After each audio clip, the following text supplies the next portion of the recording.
Hi, Karen with you today. Thank you so much for joining me for a scrapbook layout for Kitaholic Kits using the September kit. I hope you're having heaps of fun with this kit. I know I certainly did. This layout I decided to create making some of those pinwheels that you see just there. I have made them off camera though because I wasn't convinced I could actually do them. It's not something I would normally do, but I have been seeing how this has been popping up on a lot of out there in the scrappy universe, so I thought I'd give them a go. I guess it was a little bit like going back to kindergarten. I'm not sure. So to create them, I thought it would be a great way to show the ombre paper. I was really stuck on what to do with that paper because it's so beautiful. I didn't really want to cut into it and put it under a lot of layers and things like that where you couldn't see. And I thought that was a really great way that you could really show that paper.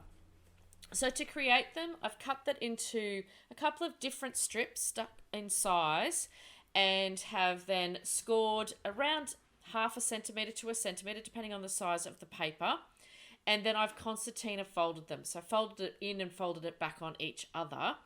I do apologise, I didn't film it. I didn't really know how they were going to turn out, but there's plenty of places online to see if you really need to see it, or I can film another one. Just let me know in the comments below and I'm happy to do that. So for most of those, the larger strip though didn't create a full circle when you turned it on itself.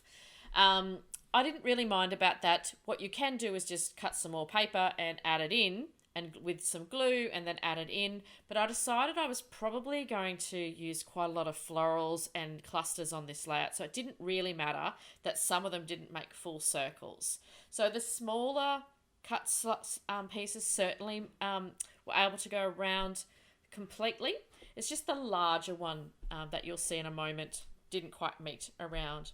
I also, to make sure they're stable, I place some cardstock on the very bottom underneath, and I also put a round piece of round cardstock. Well, actually it was part of the patterned paper as well on the top. And I did doodle in some white. I'm telling you a story about what I didn't go ahead with.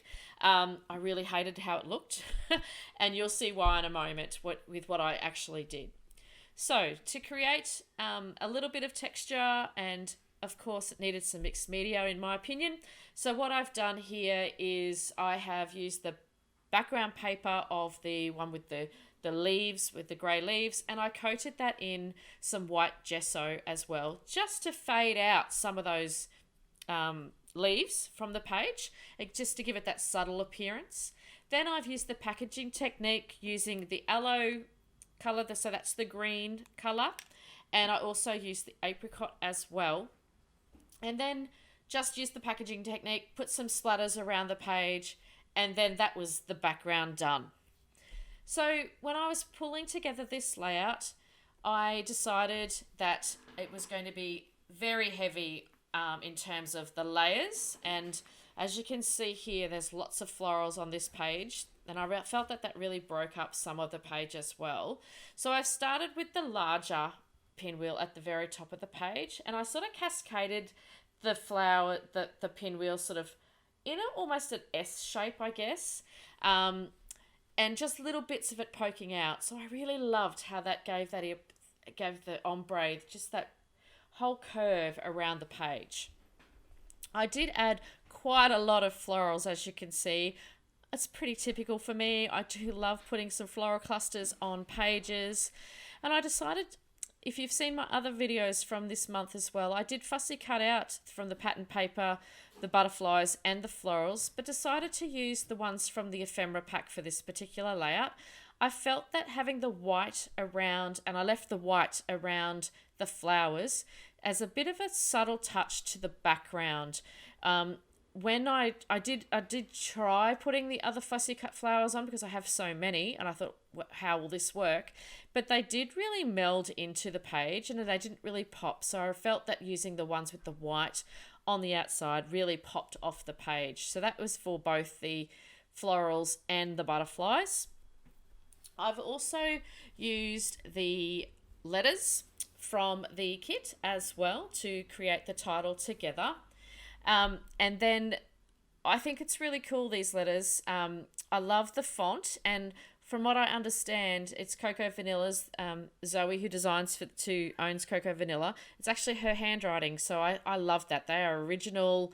I love the font of those. Sometimes it's a little tricky because they are different fonts for a couple of the different letters, but it all does work out in the end.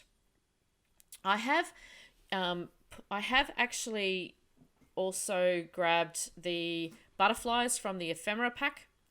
They were not from the floral pack, they were from the ephemera pack as well. I tossed and turned as to whether I would use any of the puffy stickers. I do end up using one of the wood buttons on the bottom right hand side. I do end up putting you'll see in just a moment, a cluster just below where the title is. I also did pull some of the word stickers from the collection as well. Now that was not in this month's kit. That was in add-ons that I bought when Steph did her pre-orders. I did buy, 2 or 3 of everything. So I did grab those there because I just wanted to put a couple of just sweet lines and messages on this layout.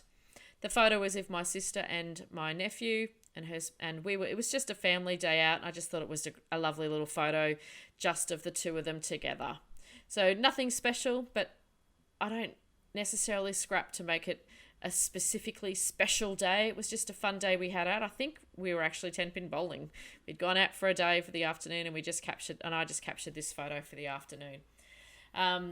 So that about wraps it up in terms of the layout itself. So I will just quickly remind everyone, if you aren't a subscriber to Kitaholic Kits, please take a look at the shop. I will put a link in the description box below.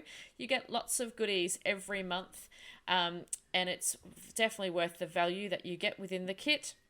We also have exclusives every month that is provided through an exclusive Facebook group as well. So the design team share exclusives every month and everyone shares what they've been doing and creating and things like that as well.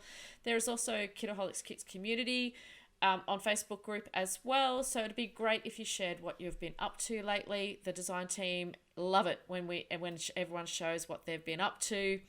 It's a great little community where everyone is encouraging. So I'd strongly encourage you to go and have a look. You will see the final layout here, and I have some close-ups as well.